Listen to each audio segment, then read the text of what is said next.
Thanks for checking out Scotty's Hobbies.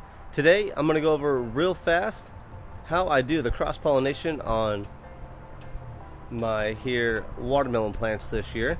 I'm still figuring out this hydroponic system or aquaponic system I'm doing. I have a few koi, a couple little trout, seeing how that goes in there, and some crayfish or crawdads. They're pretty cool actually.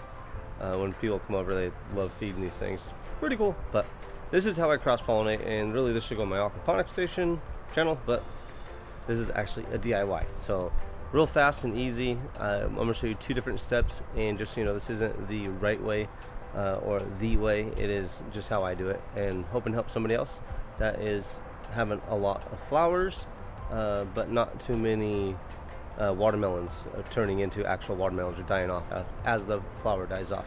So this might help you get more of a success rate. I've had a 5 for 5 success rate so far this year. You can see one of them right here, one right there. But stay tuned. I'm going to go ahead and show you how I cross-pollinate. Like, subscribe, and share. Make sure you check out scottishobbies.com, and also make sure you comment below with what kind of vegetable or fruit we helped you with on your cross-pollination ventures. So like, please, and let's get going. The way how to do it. This is not the right way per se how to do it, but this is just how I do it, and it might help you out. I am going to use this little paintbrush, or you can use a paintbrush. I'm going to show you two different ways. Make sure you get a very, very soft tip bristle, or a very soft bristle, period. The thinner the better, the softer the better. You could get this, and this is probably an eye brush, like for your eyes. I'm not sure, maybe it's a paintbrush, but eye brush, paintbrush, hobby brush, any soft brush, it doesn't matter what it is. Soft, soft, soft. Not a toothbrush soft, softer than that, but soft, soft.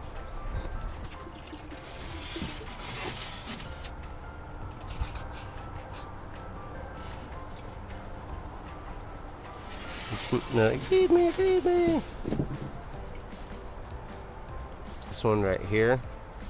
So if I'm going to use the brush method, I'm going to go get some pollen from a flower that doesn't have a watermelon on it, and very, very softly I'm going to go towards the base of the flower. There's a lot of pollen that's fallen off, and you can see there's a lot of pollen already just by touching the base of the flower. So I'm going under that pollen. Got a lot of it.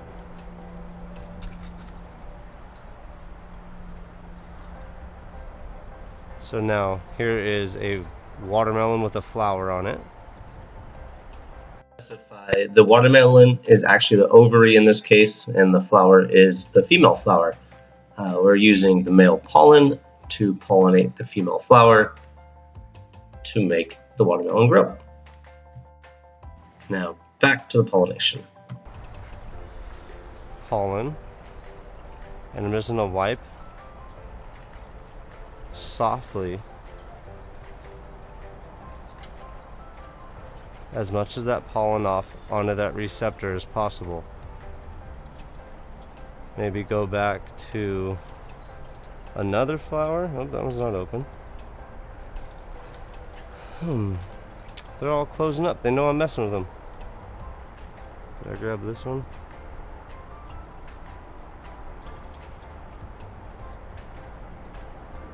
I got a lot.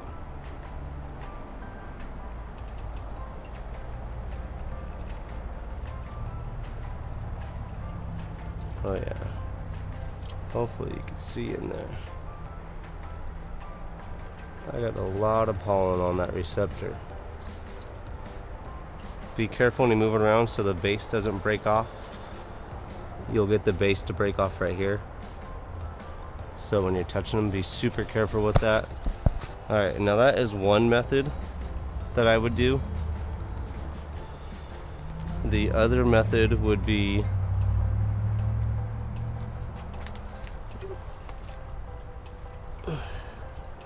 this one.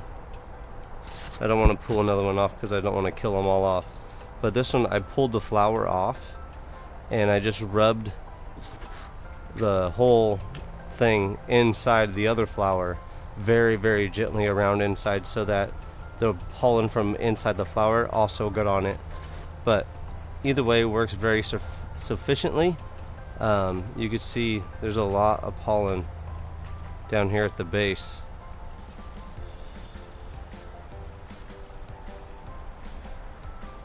You could use all that pollen. See how much I was gonna waste? Maybe the paintbrush method.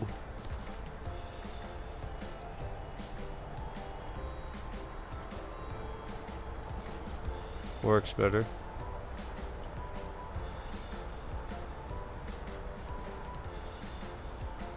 So that's two ways.